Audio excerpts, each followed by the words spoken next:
Okay, Danny boy, here we go. Another pre-match preview. Possibly the single most important match in Chelsea's season, and what an uphill climb. Away to Liverpool. I mean, that's possibly been the hardest single fixture in the whole of Europe this year, playing Liverpool at Anfield. Because, well, quite simply, they're unbeaten. Is that not true? Yeah, they've been unbeaten at Anfield since 2017. No. Did you look that up?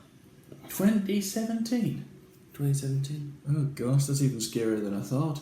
I had thought for a minute it was good that Arsenal beat them last week, which it was, and I had thought they'd beaten them at Anfield, but it was at the Emirates. So, well, how are we going to go? How are we going to tackle this game? Do you think? Well, since Kante's not fit, yes, as Frankie says, and that's a blow.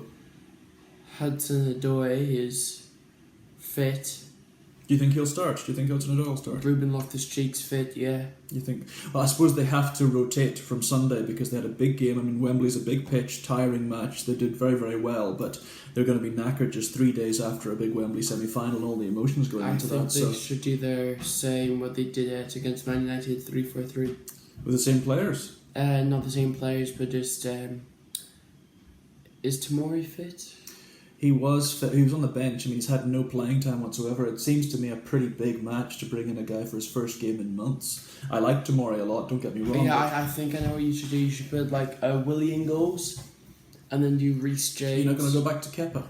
No. Do you think Willie Caballero was okay? I think he will go back to Kepa, but I mean, Willie Caballero's actually been a bit more influential than Kepa. So Willie... A bit safer. So you go Willie Caballero and then you go Reece James. You can go Tomori. Reece James had a great match at Wembley. Hasn't been overplayed really. So would you do Reece James at wing back? Okay. And then this is the shock. It's going to be Tomori. You're going to play Tomori. Zuma, Rudiger in the middle. I think he'll go the same three centre backs as he went on Sunday, because centre back you take less out of yourself. I mean, we need consistency in the centre backs. We haven't had any consistency all season. Aspie, then Zuma, then Rudiger. I think they played really well on Sunday. I don't see any reason why. It's different if you're talking about wingers or midfield engine room where you're going to get tired more quickly. But for centre halves, I think got to pick the same three. It's the first time we've looked reasonably solid. So I would do 3-4-3 like you, but I would do Aspie, Zuma, Rudiger. And then Alonso, why not? Alonso and... Very slow though. Yeah, he is slow. What's happened to Emerson? Emerson's just not in the picture at all. I think they're looking to sell him. He's one of the sellable assets. I'm wondering about Barkley as well, because Barkley wasn't even in the squad on Sunday and he's been playing quite well recently. I think you should put left wing back Marcus Alonso, then you'll have... Will Pulisic come back in? Then you have RLC, Ruben Loftus-Cheek, and then you have Barkley. So you would play Ruben Loftus-Cheek instead of Jorginho or Kovacic or what? Yeah, I think I would because they've already had a lot of playing time. They have. The problem is Kovacic and Jorginho work well. They're a good combination. I don't think Jorginho's played particularly well, but when he's with Kovacic, something happens. It's a bit like when Kante comes in, who's our best midfielder. I think he doesn't actually work as well in partnership with either Kovacic or Jorginho. That's the best partnership, and I wouldn't be surprised if Frankie stuck with that, because Kante's not there. We need to be defensively minded against Liverpool. I mean, you're not going to go gung-ho.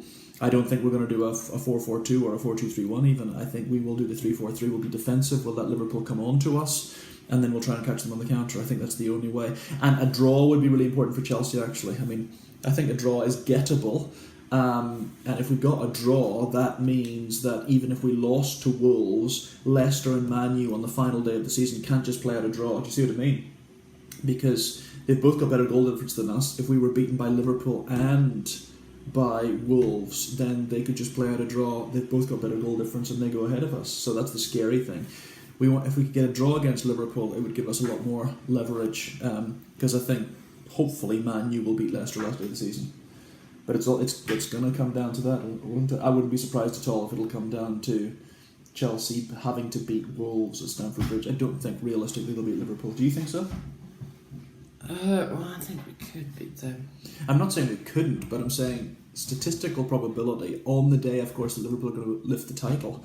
I mean, if ever they want to put on a show, it'll be that. And Jurgen Klopp, you know what he's like. He's a fantastic man motivator, and they'll be at home. and this will be the day that the world's TV cameras will be on them, I think Liverpool will produce a good performance.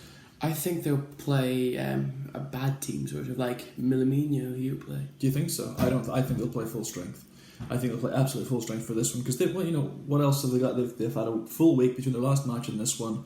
They don't have anything else to go for because Champions League they're out of it already. No FA Cup, no nothing like that. There's nothing to stop them playing a full strength side for the day they're going to lift the trophy, and they don't want to be embarrassed about losing and lifting the trophy straight afterwards. What do you think?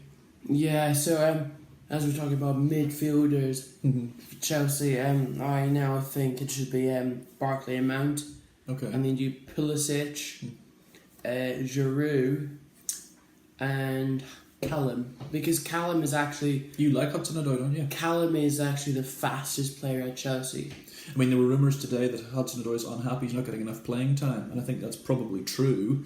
And of course, it wasn't so long ago that Bayern Munich were after him, and we were relieved to get him on a 5-year contract. But of course, now he's got the rumours of he's not getting the first team. He's got Mount and Pulisic ahead of him on the wings. And certainly if Havertz comes, and we've already got Werner and Ziyech there already, you can understand Hudson-Odoi thinking, where am I going to get in this team? So, I mean, I wouldn't mind seeing him picked on Wednesday, but I just think the experience of Pulisic on the left-hand side and Willian, that's what Frankie will pick. As much experience as possible for a big away game at Wembley. I think the only experience he really needs is a Mount, a Giroud, a Pulisic, a Barkley, and Caesar. That's it. That's all you need. There's a lot of experience, there's no doubt, but you remember when Callum came on just for his brief cameo at Wembley. Yes, he almost scored a goal. I could have made it 4-1, which would have been a beautiful way to finish that game. But he also gave away the penalty. It was just, that was a dangerous moment, and it's, shows the immaturity. I mean, he looks great going forward. I think he's a good dribbler, got a lot of speed, but he's liable to do something stupid, give the ball away in a stupid position. And against Liverpool, you're just going to get hammered because they're so clinical, aren't they? And then you'll have Pulisic, Giroud. Well, I think Pulisic has been our standout player since the restart, and I think if he's fit, you've got to play him. Because obviously in an ideal world we'd want to get it done on Wednesday. If we could possibly beat Liverpool away, that's it. It's job done because Leicester can't catch us. Man U could catch us depending. Of course, Man U's got the 6 o'clock game against West Ham, which looks a home banker normally, Man U against West Ham. But I think Man U are tired from Sunday. I think they're very deflated from Sunday. De Gea had a terrible performance on Sunday, and when your goalkeeper's got the jitters, it gives jitters to the whole team. So I wouldn't be surprised, but West Ham got something against Man U. I think for the substitutions on the bench, they would normally go for big, good players, but I think they should go for all youngsters. Is this Chelsea you're talking about now? Yeah. You love the youngsters, don't you? You play youngsters at all times. Oh, when I'm on FIFA, I would take Giroud off. I would take everyone off and keep. But Giroud, once again on Sunday, I thought he was man of the match and deserved to get it because he changed the whole flow of the game when he got that beautiful little goal digging in at the front post from the Aspie cross ahead of De Gea. That was classic Giroud. Giroud has been playing as well now as at any stage in his career, and if we get through to the top 4, probably the main man who will have done that for us is Giroud's goals. He scored something like 7 and 9 for us in the league. Yeah, I think... You're going to bring Tammy in because Tammy's just been so inconsistent. Well, I think if we win to Liverpool, if we do, I think you should have youngsters against Wolves. Well, if we win against Liverpool and we've already qualified for the top 4, definitely play youngsters. And of course, we've got cracking youngsters. We're not saying we don't. I know this keeper hasn't started, but I think we should play Cummings for Wolves. If we keep on talking about Cummings, he's not even in the squad. He is in the squad. Is he? Okay, he's the third keeper. Yeah, I think that's unrealistic, unless, of course, we've already qualified and the last match doesn't mean anything. Then I think Frank will ring all the changes and play the youngsters because he wants to get ready for the FA Cup final. Remember, the FA Cup final is 6 days later, so we'll play our last match against Wolves on the Sunday, and then 6 days till a huge match. I mean, Chelsea Arsenal FA Cup final, not just a local derby, but could be Lampard's first ever trophy. That's a huge game. Every manager always picks a player that was used to be at their club. So Giroud would play against Arsenal. Well, you're going to start with Giroud, absolutely, because yes, it tends to be you score against your old club, doesn't it? But also Giroud's record at Wembley is second to none. I mean, if you look at Giroud's record at Wembley, he's won the FA Cup several times with with Arsenal, won it last year, run it the other time with Chelsea as well. And he calls Wembley his back garden. You definitely start with Giroud for the cup final. So best case scenario, we beat Liverpool, we climb that mountain, and then after we beat Liverpool, qualify for the top four, play the kids against Wolves, and then have a fresh side for the FA Cup final. That's the ideal, but whenever is football an ideal world? We'll just, I think there'll be a few nervous times, a few sweaty palms between now and next Sunday, but up the Blues, let's hope we do it, let's hope we're in the Champions League, and let's hope Kai Havertz signs on the dotted line. That would be a game changer for Chelsea. Have a good night, everybody. Keep the blue flag flying high.